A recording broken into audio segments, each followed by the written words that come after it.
आपल्या लोकांची आपली वाहिनी एबीडी न्यूज मराठी। बदलापूर शहरातील पूर्व आणि पश्चिमेला जोडणाऱ्या एकमेव उड्डाणपुलावरील रस्त्याची पुरती दुर्दशा झाली आहे। या रस्त्यावर प्रचंड खड्डे पडले आहेत। हे खड्डे बुजवण्यासाठी टाकलेल्या खडींमुळे संपूर्ण रस्त्यावर धुळीचं साम्राज्य निर्माण झालंय। त्यामुळे वाहनांमुळे उडणाऱ्या धुळीतून आणि खड्ड्यातून वाहन चालकांना प्रवास करावा लागतोय।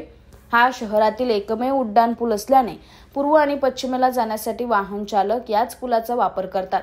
त्यामुळे या पुलावर मोठी वाहतूक कोंडी होते। विधानसभा निवडणूक आचारसंहिता लागल्याने मागील महिनाभरा या रस्त्याचं काम रखडलं होतं। दिवाळीतही नागरिकांना याच रस्त्यावरून प्रवास करावा लागला। मात्र आता आचारसंहिता संपली असून आता तरी रस्त्याचं काम करा अशी मागणी वाहन चालक करत आहे। आपल्या लोकांची आपली वाहिनी एबीडी न्यूज मराठी।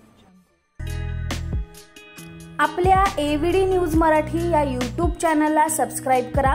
तसेच तुमच्या आजूबाजूच्या परिसरात घडणाऱ्या घटना आमच्यापर्यंत पोहोचवण्यासाठी व जाहिरातीसाठी एबीडी न्यूज मराठीला संपर्क साधा।